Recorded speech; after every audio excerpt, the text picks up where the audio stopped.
Give it the true shot. I want 7.5 million over my head, money hitting under my bed. Baby, let me talk about it, let me talk about it, let me talk about it. I'ma grind on heavy till the fam get fed. They gotta be good when I'm dead, man. Let me talk about it, let me talk about it, let me talk about it. I'ma grind on heavy till the fam get fed. They gotta be good when I'm dead, man. Let me talk about it, let me talk about it, let me talk about it.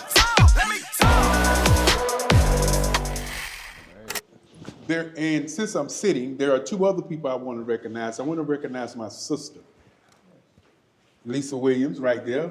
Crystal Williams, right there. And I want to recognize my brother, Alonzo Cagle over there. One thing you'll learn about me, I believe in family. Hey, how y'all doing today? That's good, that's good. Hey, man, if you guys do not know, In True Form is currently on its 30-plus episode. So this is a special Black History Month episode with Dr. Kelly.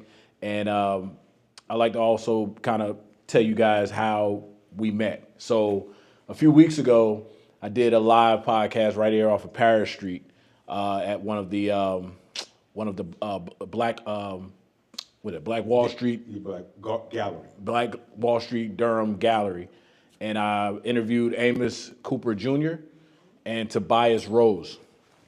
And Mr. Kelly was in there just observing because it's an art gallery.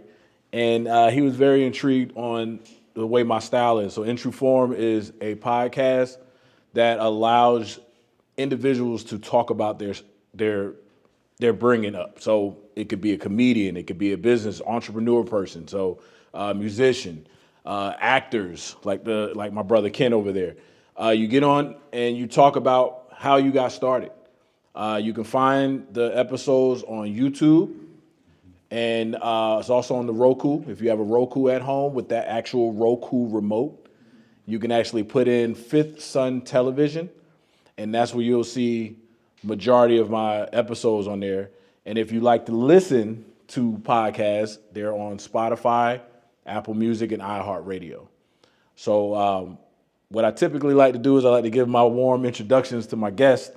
And, as you call it, you give them their flowers.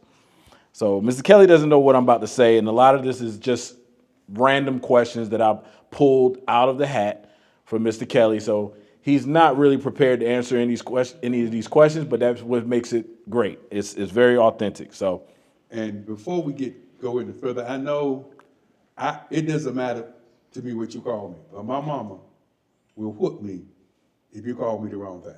And so it's going to be Dr. Kelly, so that we won't make that mistake all on the video, and then you got to go back and call me up and say, "Hey, man, I'm look, sorry. we gotta redo parts of it." But it's want to make sure sometimes that happens. But I want to correct that so that people will understand that, that's what it is. Dr. Kelly. Ain't that right, Mother? That's right. And you know what I'm talking about. How you doing today, Mama? Very well. It's nice to meet you. Thank you. Yeah, I'm excited to have you all here. And we're going to edit that part out. Don't worry. I don't want to. I want to keep it. It's authentic, in true form. Tonight's guest is not just an artist. He's a visionary. He's a pioneer and a living legend whose work transcends canvases and speaks directly to the soul of Dr. Eric Kelly III. He's a world-renowned abstract expressionist and a synthetic painter whose career spans over 6 decades, blending color, sound, emotion, and cultural identity into what can only be described as visual experiences. From his roots in Washington, D.C., and Durham, North Carolina, to founding one of the only museums dedicated to living Black abstract artists, his journey is one of purpose, patience, and profound impact. He's a 2-time Presidential Lifetime Achievement Award recipient, cultural humanitarian, and a champion for Black entrepreneurship. His work doesn't just hang on walls, but it moves, breathes, and tells the story of a human condition. Please help me welcome to In True Form, Dr. Eric Kelly III. How was that? It was great. You like that? Yeah. All right, man. So we're going to go ahead and get started. So we have about a good solid 20 25 minutes, and we're going to be as impactful as possible, and we're going to peel back a few layers. So I may go through these a little bit quick to save time for him to interact with you all, but we're going to go right into it. So Dr. Kelly, growing up between Washington, D.C. and Durham, what were the earliest moments in your childhood that made you realize art would be your life's calling? Well, my calling started at St. Joseph A&E, a church.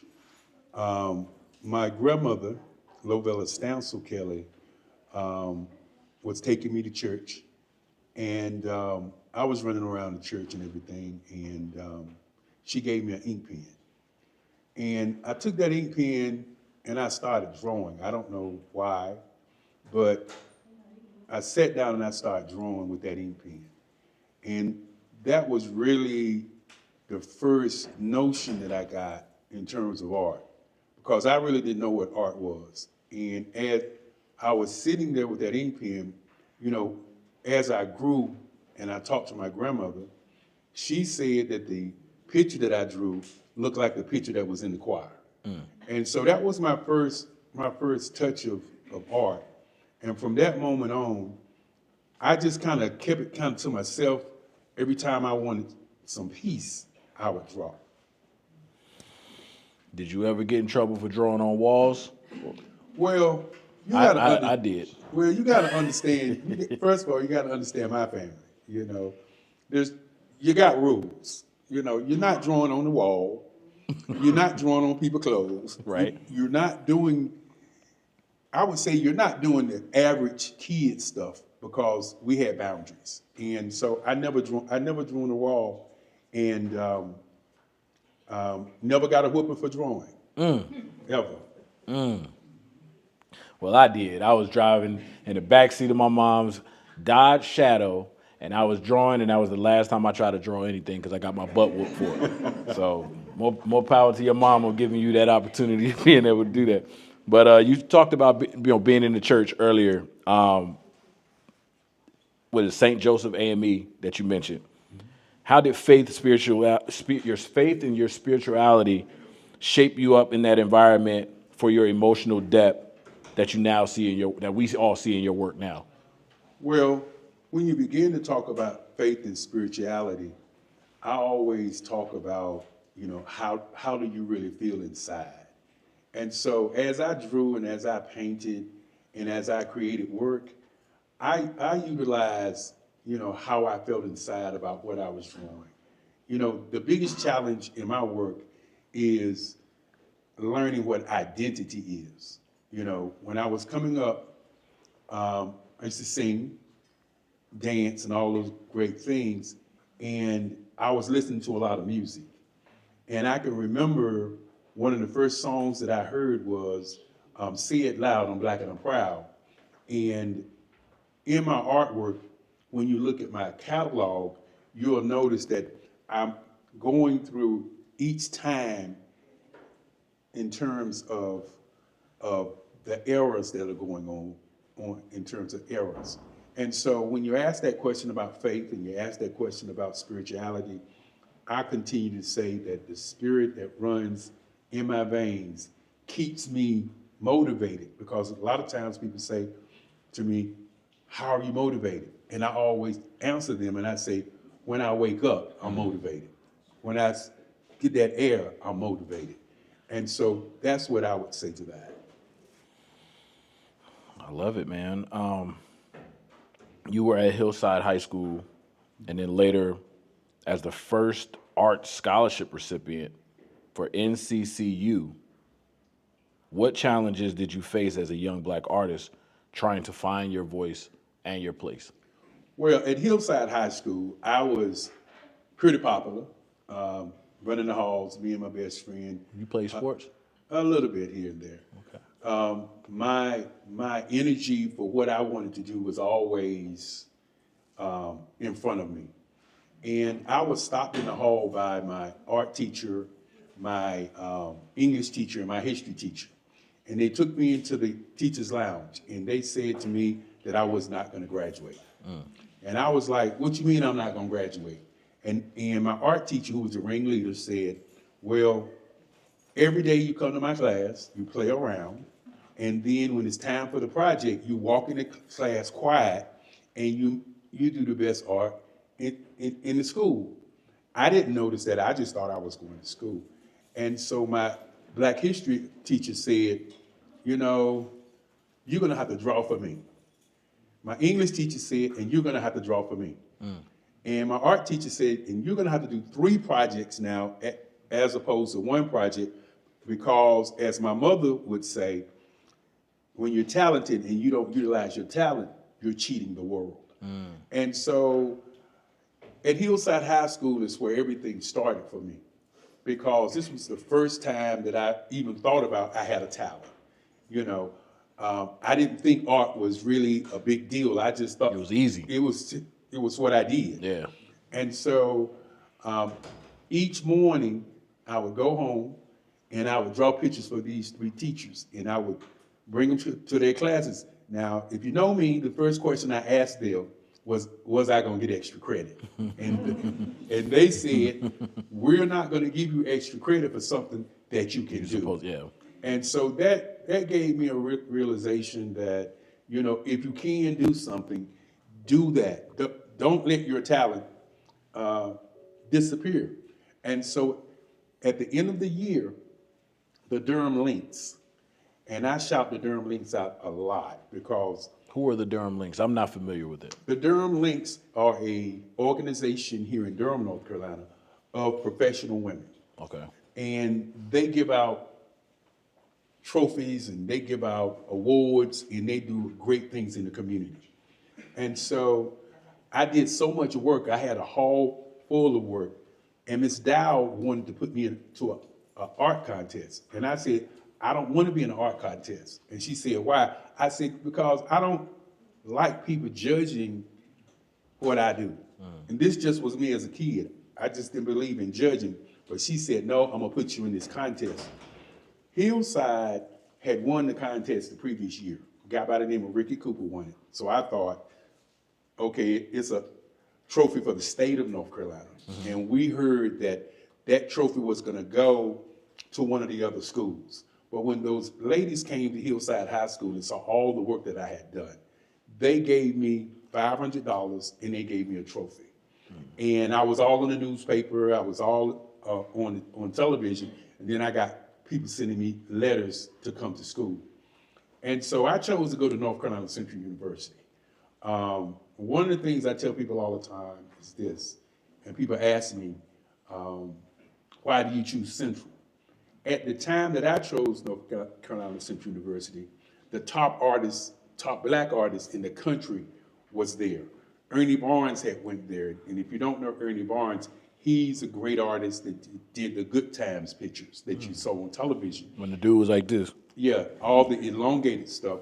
And I'm thinking, you know, since I'm gonna be an artist, I need a path. And so when I got to North Carolina Central, they didn't have an art scholarship, but I took my portfolio over there to Dr. Henderson, and told her I wanted to come, and she told me that they'd look at it. And 2 weeks before I was signing a letter to go, and I know my mother them gonna shoot me when I tell them this, but I was signing a letter to go to California, to UCLA. There was a program here that my grandmother found out about, that had a lady to come to our house, and she asked me whether I wanted to go to school, and I always wanted to go to California. And then I got a letter from Central. And when I got that letter from Central, I just went to Central because I did the research, and the teachers had books in the library, so that means I could talk to the teacher, I could study in the library, and I could become this artist that I wanted to become, because I went to school to become an art teacher. My counselor came into a counseling session with me, and I asked him, how was I gonna make the most money in art? And he said, most artists gonna be starving artists. Well, when I was drawing before I got to college, I had a little company called EAWK Art and Sign Company. So I was drawing on t-shirts and drawing stuff around town. This episode of In True Form is brought to you by Super Deodorant. The aluminum-free, fragrance-free deodorant that actually works. You just put this under your armpits. Promise you. You know what I'm saying? Whether you're on stage or in the gym or chasing purpose, Super Deodorant has your back and your pits. No harsh chemicals, no irritation, just confidence that lasts. Visit superdeodorant.com/intrueform. And if you sign up today, you'll get 10% off your first order. Smell less, do more. Peace. And I was going to Ebenezer Baptist Church, where Art Sign Company was one of the deacons, and I was one of his boys. So he had me doing drawings and doing some work at his shop. So I never saw the starving artist idea, but he put that. And so I changed my major to advertising. And then changing my major to advertising, I went into doing advertising when I got out of college. So you have quite the journey. What are you proud of right now from your past, and what are you proud of currently? Well, the proudest thing that I am proud of is that I never stopped drawing, that I never put the pencil down. You know, when you hear people talking about the breadth of work that you do, when you hear people talk about who you are and what you're going to leave on the planet, the question always is, what did you do? Right. What did you execute? What was the one thing that you did that embodied you? And even though I was running Kelly Worldwide Advertising Agency, drawing and painting still was what I did, period. And so when I look at, like today, when you sit here and you see all these people and they're looking at the work, and I'm getting questions of how long did it take me to do this, or how long did it take me to do that? And I always say it takes the same amount of time for me to do what I do as it takes for other people to do what they do. And so the proudest thing is, looking at my work, understanding that I didn't just quit. I kept going. Kelly Worldwide, and I talk about this a lot, did the Black Business Expo here in this town. And this was before anybody else was doing something like this. This was a deal that my grandmother brought to me, talking about what are we going to do in business, because she was a great negotiator with the AFL-CIO, with Farmers Exchange. She was the lady who would get people raises, and I would be sitting in those rooms trying to figure out why was she getting them people raises. And later on, I understood. People ask me about my doctorate and what is in. My doctorate is in humanitarianism, which means that I represent the human spirit. And my work that you see, the colors that you see, is all about that. I was in an accident, a head-on collision, and almost died. When I say almost died, I'm just talking about in my art, because it was an amazing journey. When I was in that head-on collision, I didn't get hurt. But I started to see different things in my head when that happened to me. Like what? And if you look at these pieces, and I'm going to point these pieces out, if you look at these squares that you're looking at behind you. Like this right here too? Yeah, these pieces here, these are a part of what came out of that vision of that head-on collision, because I was doing figurative work. And what I mean by that, I was drawing people. And stuff like that with the fist and everything like that. Mostly work because I could copy you. I could actually talk to you today, go home and draw you and bring the picture back to you. I had become that kind of artist. But the question that many people ask about my style, and I point this out, that going to North Carolina Central University gave me the chance to see Ernie Barnes. But because I was drawing realism pictures, which is pictures that look just like you, I had become drawing work like Charles White. And so Charles White and Ernie Barnes, even though I never met Charles White, I met Ernie Barnes. I was looking for a style that I could give to the world, because one of the things about me is this: I didn't want to be like somebody else. And if the people see the piece that's behind you, that's a part of my style. It's one that I came up with, but it's really a combination of Romeo Bearden, a combination of Ernie Barnes, and a combination of Charles White. And so I have moved more into abstract now, as you see these pieces right here. Whoa. I know an artist by the name of Baruti in Augusta, Georgia, and he does a lot of acrylic painting and hands. He does it with his fingers and stuff like that. Good artist. Yeah. One of the things about his work that I really like is that he forms work with his hands. One of the things that I utilize in my work is line work. The bold black lines, the white lines to reflect light. And if you really look at my work, you would notice that the eyes are a little bigger. The mouth may be a little bigger. The nose may be a little bigger. That comes from the Ernie Barnes flavor of elongated pieces that people really don't know about. They see the work, they say, well, why do I like the work? And the reason that I talk about what I do, I'm a Farbist artist also. And what a Farbist artist is, a Farbist artist utilizes color to invoke an emotion from you. And so these are the kinds of things that I talk about when you look at my work. Over 6 decades, you've created thousands of works, many intentionally kept out of the public eye. What was the reasoning behind allowing the world to wait before they fully experience your art?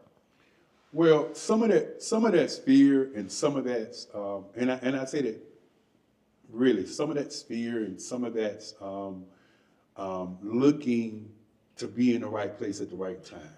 And when I say some of that is fear, as an artist, you don't want anybody to come in and change what you feel and how you're doing your work. And my sister, Crystal, gets on me all the time. Every time there's a moment in history, she sees it.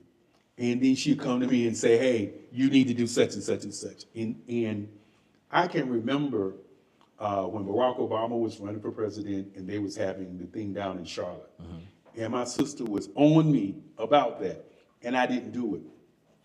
And I don't say it's a regret that I have. I say it's sometimes when you're an artist, sometimes you miss moments because you're in what I call the art, but you're not really looking at the bigger picture. Same with my brother.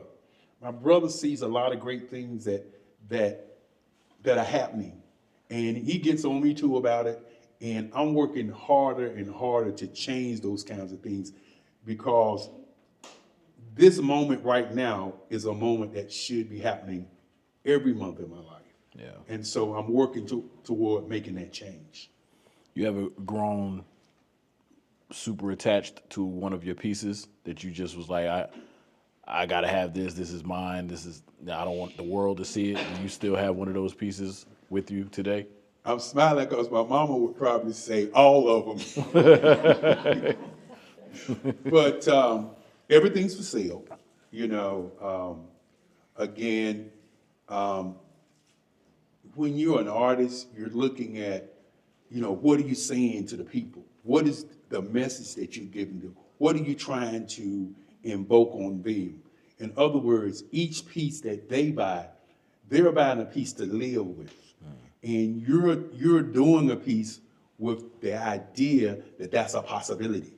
I remember when at North Carolina State University, I drew an eagle and for T-shirts. And North Carolina State University took the design and they put them on license plates, they put them on T-shirts, they put them on hats, and I was upset. I go home to my grandmother and I said, I'm gonna sue the school. Right. And With what money? Well, they took my art. Right. And that's how I felt. And my grandmother looked at me and she said to me, she said, well, what school you gonna go to once you sue them? your own scholarship, so Right. you know. And then she said, and this is the wisdom that many times young people don't get, and I got it. She said, you should be happy because now you know you can do something that's sellable. And so that was my first. You got a lot of wisdom in your Well, household. you just don't know. Oh, You- I'm you finding just I'm don't. finding out. I'm looking at my mama, but you just don't know what we go through, Right. to be grown. Yeah. And so that's just one of many things that happened. You know, my mother wanted me to be a singer. You know, He was that good? without a doubt. I'm not going. You don't have to tell You was Luther before Luther? No. I was Eric Kelly III. Okay. Let's be clear. All right. But many times when you look at my work and you start asking the question, what is the value? And I always say, if you don't value your value, then your value will not be valuable. And so one of my friends is here this evening. He's with a new gallery that I'm signing with. And we'll probably talk about that a little bit later. Okay. And the gallery's called Ascension Gallery out of Raleigh, North Carolina. Okay. And he has some collectors that are here this evening. What's here his to name? collect some Dr. Baker. Shout out Dr. Baker. To collect some pieces. And one of the things that he said to me is he wanted to see some smaller pieces. And I told him today that the hardest part of doing a small piece of art is signing my name. You know, and he was like, what? I said, just signing my name on a small piece because I never did small pieces. So today there are some rare, Like physically incapable of hard. there's some rare small pieces of art in here. They're out for sale. And like I said, everything's for sale in terms of the artwork. You referenced earlier to fear. You mentioned that word fear. And on my show, I like to talk a lot about, mental health awareness and also imposter syndrome. A lot of people don't know about it. A lot of people do. But have you ever experienced imposter syndrome being an artist? I don't understand that statement. So no, never. I started drawing with an ink pen. When I realized this was what I was going to do, I decided to go through all of the different art forms to work to find which one I am. And no. And the reason I'm saying no like that is because at the end of the day, you know, when you're raised in a family that's saying to you that you can do anything in the world, it's a little different. There is no glass ceiling. There's no glass ceiling in my house. The ceiling is no roof, as Michael Jordan said it. Well, The ceiling is the roof. well, But we all knew what he meant, though. and so the not having a ceiling, Right. which means that now you're looking at everything that you can do. And so I never looked at my life as somebody can do something that I can't do without me doing something to make that happen. I remember at Kelly Worldwide started because I got fired from a job that a guy was recruiting me to come to because another guy was leaving, who was his delivery guy. I wanted to go in advertising. And he gave me the job on Friday. Monday, when I came to the job, he said his guy didn't quit. So he fired me on Monday. And so I was mad. And so I go home to talk to my grandmother again. And you got to understand, I was working at Northern Telecom at the time. And I'm one of these guys who say, I'm not going to give you 2 weeks notice. If you don't feel like doing it, you're good. I'm not coming back. Right. So why are we giving you 2 weeks? You're not that's gonna that's a courtesy. But you're not going to give me 2 weeks when When you you fire me. yeah, you're right. Okay, so You that right. was me. And so I get home to my grandmother, and I'm all upset, all hyped. And she looks at me square in the face, never forget it. And she says, what can he do that you can't do? And I said, nothing. And then she said, then what are we talking about? And walked away. And the following month, I opened up Kelly Worldwide and had one of the top advertising agencies in this town at one time. That's amazing, man. Your family, man, you were rooted in positive affirmations your whole life growing up. And that's really good to actually hear and see because like myself, I grew up in a broken home. I grew up in the projects. My mother and my father split up when I was in high school, and he was on drugs and all the things. And I didn't have anybody that's like, hey, you can do this. I kind of latched on to Michael Jordan growing up, and those entertainers and actors and stuff like that. Don't get it twisted. Now, I'm not in a family where everything is perfect. Okay. So, all right. Let's be clear. Okay. I grew up Fairview Street Projects. All right. My grandmother's one of her husbands was an alcoholic. Yeah. We was gonna beat him up one time, me and my cousin. I'm just saying, But you had your mother and your grandmother just being like, you can do this. Well, you have this. Well, the challenge is not so much that you have people, because we all have voices. The challenge is, do you listen? Right. That's the challenge. The challenge had, just like you said what you said about your family, if you didn't listen, you wouldn't be sitting in this chair. Word. I listened because that's how I was raised. My great-grandfather, Henry Stansel, who cussed every other word, who wanted me to be a lawyer, who because I wanted to be an artist, the way he brought it to me, I probably could have been a lawyer. But he brought it to me either or. He didn't bring it to me and. You can be a lawyer and you can be an artist.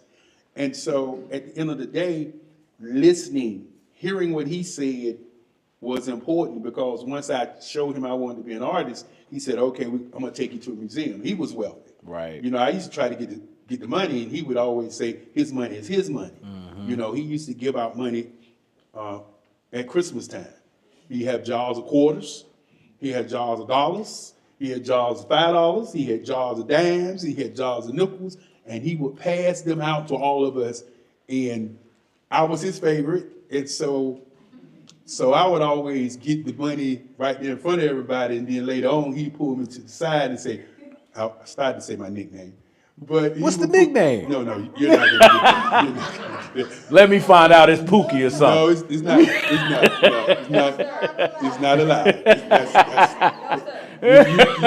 You've heard of Top Secret. That's Top Secret. And so, watching how he dispersed money to the family, I was raised. I'm the same guy. And my mother says a lot of times, "You always giving your money away," and I'm like, "Well, this is how I was brought up." Yeah. And the most important thing about this day and this moment that I want people to really understand is that you have the power to change lives every day.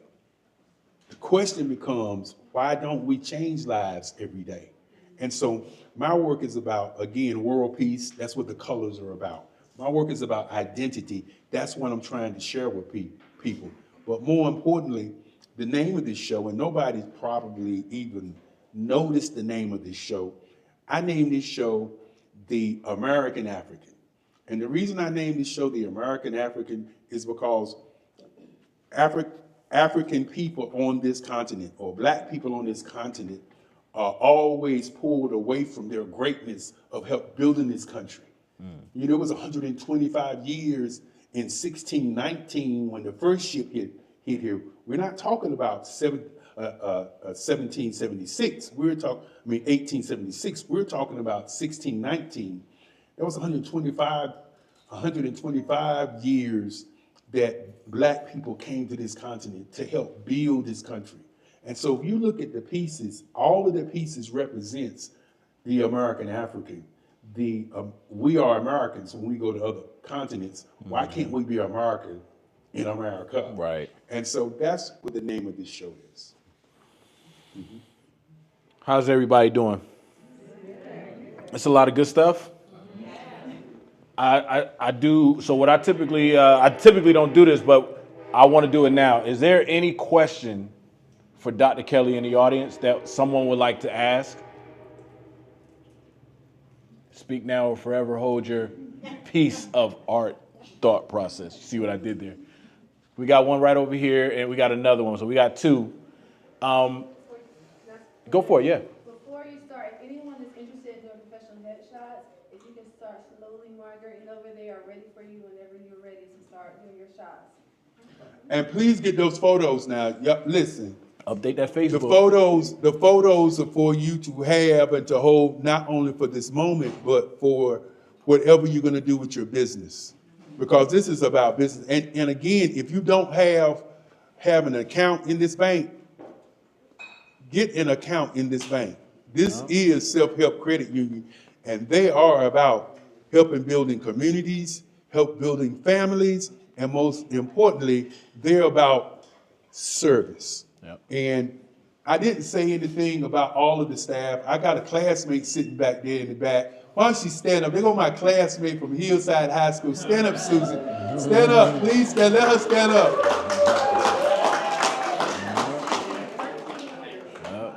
You got that lady in the question. She laughs every time I walk in here. She say, Eric Kelly, you just such a character. You just such a character. I really appreciate it. Change the bed. Okay, what is your question? What's your question, love? Rick. Yes, ma'am. Is any of your work displayed locally, or are there any pieces that are retained at Central? We're going to give North Carolina Central a piece of my work. Right now, I'm working on the North Carolina Central Hall of Fame building because Ernie Barnes has a ton of work at North Carolina Central that we can't even see. And so, answer to that question, we are going to be donating a piece to North Carolina Central University.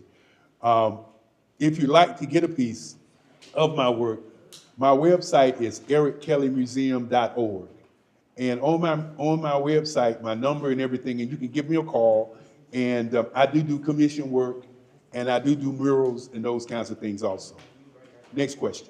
It's the young lady right there. Yes, ma'am. Do you teach at all? Yes, ma'am. I do teach virtually on the computer. So I am doing that, and I'm also doing some wines and sips at a venue here in Durham also. So you'll find that on my website also. Like a sip and paint? Sip and paint, yeah. Cool. Got a question in the back? Yes, ma'am. Oh, okay. For young artists, do you do consulting? I have a daughter who's a self-made artist. She's in college right now, and I really want to bring her out to the community.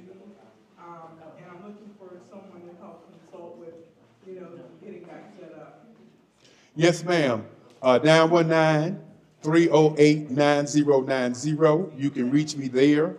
And I'll be more than happy to do that because I do consulting, of course, to help young people. When I was running Kelly worldwide, I would take 3 people who couldn't afford me, and I would train them on how to get to that point of being great business owners. So surely, yes. Well, I do remember your expos back in the day. I used to attend them. I moved here from New Jersey 30 years ago, so I do remember attending those events and seeing you there. So thank you so much for, continuing. Thank you. Cool. Next question. Mama, what question you got? Francis, what question do you have? I want my mama to ask a question. Got mama with the last question. Come on, bring us home, mama. I do not have a question. Okay. So I got a question for your mom. I got a question for your mom. In True Form is all about authenticity, stepping into your purpose. What does In True Form mean to you as an individual of Dr. Eric Kelly III? When you talk about stepping into your purpose, the thing that you have to, first of all, is to identify what your purpose is. And I can talk about me being an artist. I can talk about me being a businessman. I can talk about me being a salesman. I can talk about all these things. But I think my purpose is to serve humanity. That is the piece for me. It truly is to serve humanity on all levels. So when you ask that question, it's just like this show. It's just like this show.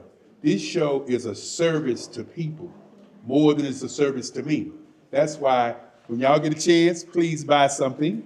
We are here to sell, and you will see some pieces are already sold. But more importantly, before I end, I want to thank each and every one of you for being here. I do have raffle over here that we're going to raffle off one of these pieces. I don't know which one's going to be, but you need to sign up. We got ink pens and everything at the table. I'm also going to be going to this table, and I'm going to start handing out prints. So please come by this table here to get your print. Dr. Kelly, go ahead. I'll let you finish what you was about to say. And I also like to say to my family, thank you for being here. But most important, all the fans, make sure that you go to the website, make sure you take out some time. And if you'd like to talk about business, art, or sales, feel free, because those are the places that I live.